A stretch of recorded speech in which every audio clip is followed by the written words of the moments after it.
Bueno, pues vamos a pasar a analizar las políticas de igualdad e inclusión en la empresa.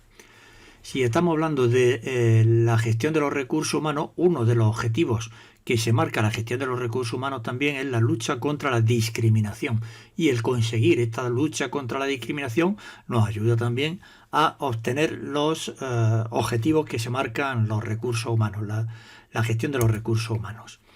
Si hablamos entonces de que es uno de los objetivos la lucha contra la discriminación, lo que estamos hablando es de implementar unas políticas de igualdad.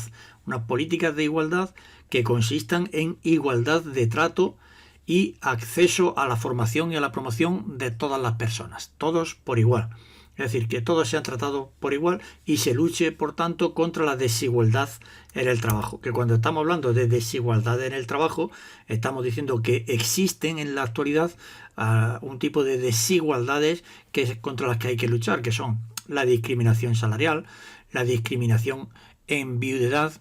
Cuando hablamos de discriminación en viudedad, lo que estamos diciendo es que las personas que se han dedicado al cuidado de la casa, una vez que muere el cónyuge o la pareja con la que ha convivido, si esta pareja tenía o este cónyuge tenía una pensión del 100% de su pensión, al quedarse viuda se queda en un 50 y tantos por ciento, en un 52% las pensiones de viudedad, como si esa persona no hubiera estado trabajando.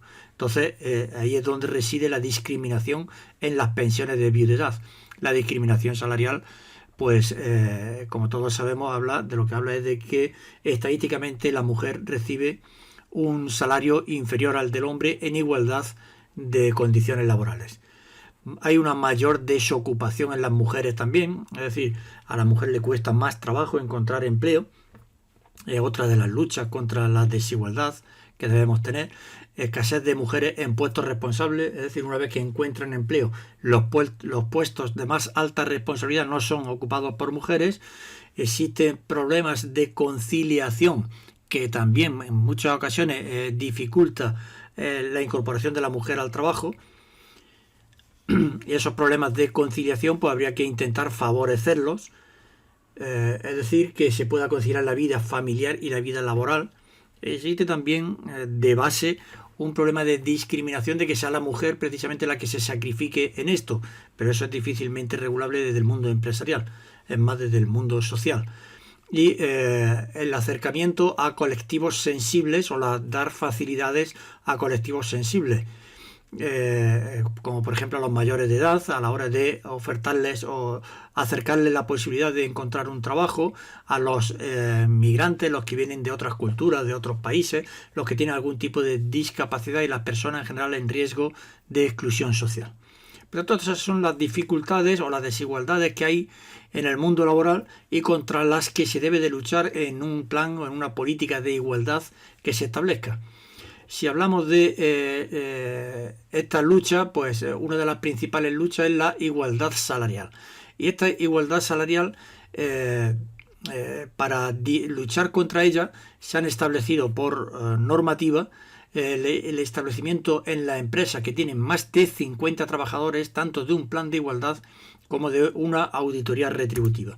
Cuando hablamos de un plan de igualdad estamos diciendo que se deben de establecer en esas empresas, aquí vemos en qué tipos de empresas, porque la normativa establece plazos para que se implementen estos planes de igualdad. Y estos planes de igualdad que deben de incluir la auditoría retributiva, pues se daba de plazo hasta el 7 de marzo de 2022, plazo que ya ha cumplido, para implantarlo en empresas entre 50 y 100 trabajadores.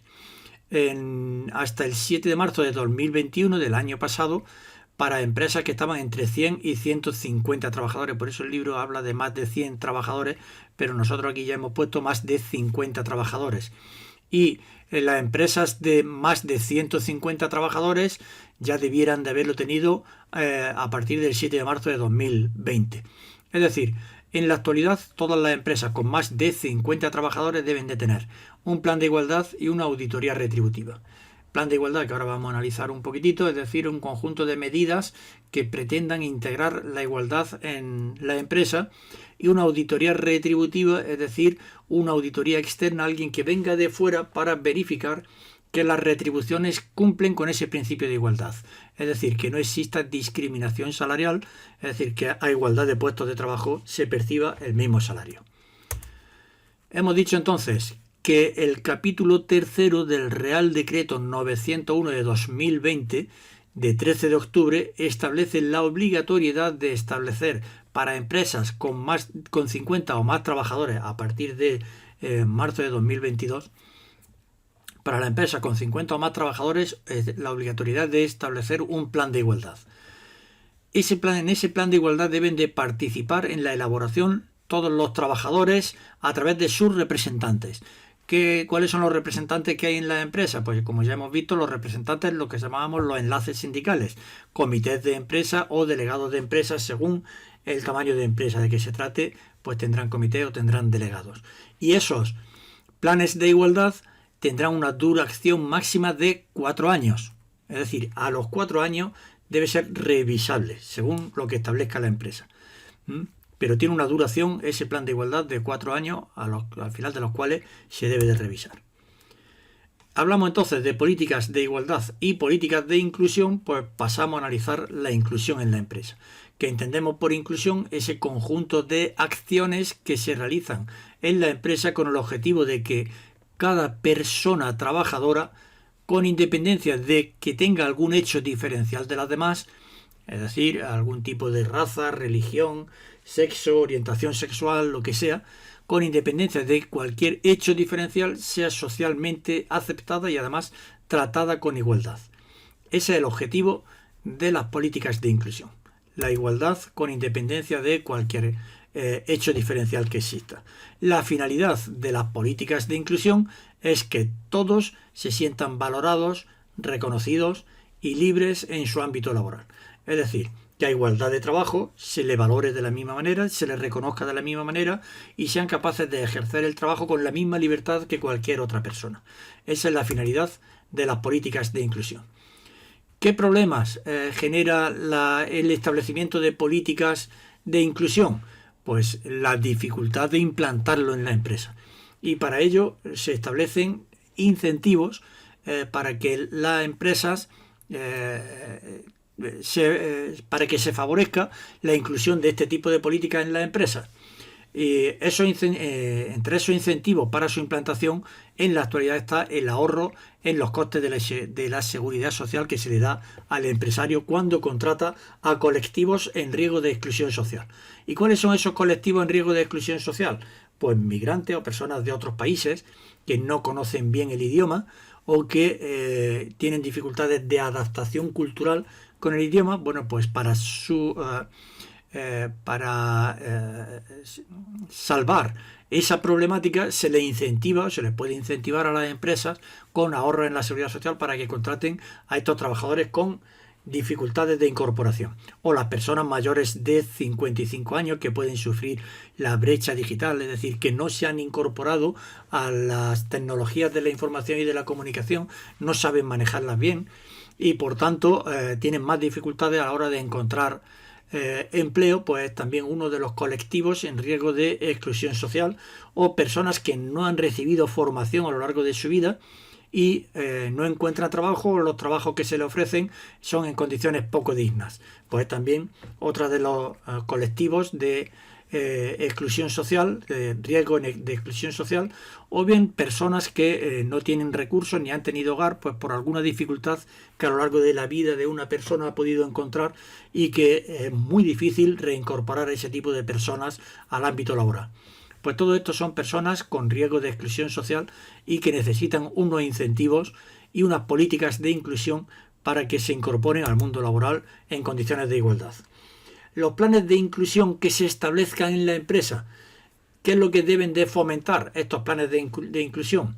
Pues en primer lugar, una contratación y una promoción justa que esté en relación con las capacidades, habilidades y competencias que tenga la persona, y no en función del grupo étnico o del género, que muchas veces se tiene esto en cuenta más que las capacidades o las habilidades que pueda tener esa persona.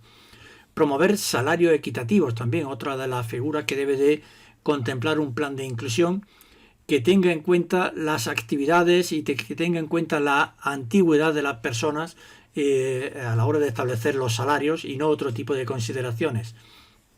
Establecer una cultura empresarial inclusiva con valores de inclusión en igualdad en el día a día de la empresa. Es decir, que esto forme parte de lo que se trabaja a diario dentro de la empresa, esa cultura inclusiva, y que todos conozcan las dificultades que puedan tener determinados colectivos. Permitir una conciliación personal y laboral, es decir, que cuando trabajan los dos miembros el padre y la madre, o los dos miembros de una misma familia que sustenta una familia, pues que ese trabajo no le impida llevar consigo también las obligaciones familiares. ¿Qué políticas se pueden adaptar para permitir la conciliación personal de la vida personal y la vida laboral? Pues el teletrabajo, la jornada intensiva, no esté partida en mañana y tarde, si ello fuera posible en las empresas, horarios rotativos, turnos de mañana, tarde o noche, para que se puedan acomodar a las distintas necesidades familiares, o reducciones de jornada en algunas personas que tengan necesidades familiares o con hijos menores de una determinada edad. Bueno, pues eso son medidas que se pueden implantar en un plan de inclusión de conciliación personal y familiar. O programas de formación y sensibilización para evitar el desconocimiento, porque muchas veces la discriminación se produce por desconocimiento de las necesidades de la persona que tenemos enfrente. Esa formación iría en la tendencia a mejorar la empatía, es decir, saber qué es lo que está pasando en la otra persona y tener esa empatía con sus capacidades y con las dificultades que esa otra persona pueda encontrarse. Y por último, la adaptación en los lugares de trabajo, pues de todas las barreras que pudieran existir, pues para evitar esfuerzo añadido, es decir, dificultades para estas personas que puedan tener riesgo de inclusión o riesgo de exclusión, mejor dicho. Es decir, evitar barreras físicas, o cuando el problema está en la comprensión lectora, que no es necesaria para el puesto de trabajo que se va a desempeñar, pues instrucciones pictografiadas para evitar esa otra problemática. Y con esto terminamos las políticas de igualdad e inclusión.